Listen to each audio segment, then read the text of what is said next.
اللهم صل على محمد وآل محمد. Bismillahirrahmanirrahim, en el nombre de Dios el clemente, el misericordioso, la paz de Dios sea con todos sus profetas, desde Adán hasta Muhammad, salawatullah wa salamu alayhim ajma'in. Assalamu alaikum wa rahmatullahi wa barakatuh. En la charla de hoy vamos a hablar un poco acerca de la relación entre el Islam y la cultura. Muchos se preguntan, a veces, cuál es el rol que tiene la religión en la construcción de las culturas, o si la religión puede intrometerse en los asuntos culturales, o cuáles son los límites de una y otra. ¿Cuál es el límite de la religión? ¿Hasta dónde llega el campo de la religión? ¿Hasta dónde llega el campo de la cultura? Si la cultura tiene derecho de no permitirle a la religión entrar en su campo, o si las puertas de las culturas están abiertas para que la religión de alguna manera se intrometa en sus asuntos, o si la cultura del hombre debe ser una cultura secular o una cultura religiosa, o si la religión del hombre tiene que regir únicamente en su vida individual, o también tiene derecho a intrometerse en su vida cultural.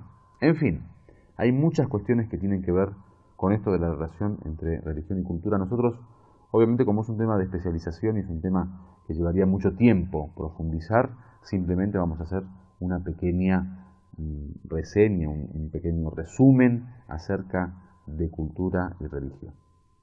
Islámicamente hablando, el Islam tiene tres campos muy claros en donde se desarrolla como mensaje y como guía. Es decir, que la revelación crea tres fenómenos fundamentales.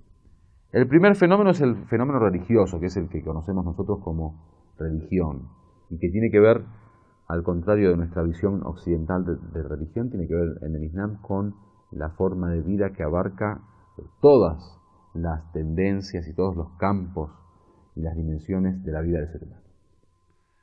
En la religión existen las normas y las leyes que de alguna manera van a limitar al ser humano y van a crear un marco legal para que el hombre pueda guiarse y moverse en él. El segundo campo es el campo del gobierno, que es transformar esa ley no solamente en una cuestión individual o familiar, sino que además sea la ley de un país o la ley de una sociedad o de un pueblo, que para eso también tenemos en el Islam muchísimas leyes y gran parte de la jurisprudencia dedicada al tema de la legislación a nivel comunidad, sociedad, pueblo. Existen muchas leyes, por ejemplo, en el Islam que hablan de cómo se deben cómo deben ser las transacciones comerciales o económicas. Hay cuestiones que tienen que ver con el poder judicial, con todo esto de las penalidades en la criminalidad o en derecho civil o muchas otras cuestiones que tienen que ver con el tema judicial. Hay cuestiones que tienen que ver con la defensa, con la lucha armada, con la guerra. Hay normas que tienen que ver con la forma en que el profeta, por ejemplo, desarrollaba las relaciones civiles, que tienen que ver con el matrimonio, que tienen que ver con la adopción de los hijos, que tienen que ver con el divorcio y todo lo que tiene que ver con las relaciones civiles. Entonces, hay una dimensión de la ley que también está dedicada a toda la cuestión de cómo gobernar. Es por eso que hay una forma de gobierno islámica y hay una forma de política islámica. La tercera dimensión es justamente la dimensión cultural y civilizacional de la religión. Y es que el Islam de alguna manera también tiene su propio modelo cultural, en un sentido quizá no solamente de costumbres o protocolos o hábitos y usos, sino en la formación o en la construcción de una cultura basada en esta idea de la otra vida, basada en la idea de la espiritualidad y del espíritu como el origen del hombre, y basada un poco en la ley divina que es el referente del criterio a seguir. Entonces, hay una dimensión cultural y civilizacional, por eso el Islam tuvo su época de oro a nivel cultural y civilizacional. hay cuestiones que tienen que ver con la cultura islámica, como por ejemplo la búsqueda del conocimiento y la obligación de buscar el conocimiento. Hay cuestiones que tienen que ver con el tema de las comidas y las bebidas, lo que se permite comer, lo que no se permite comer.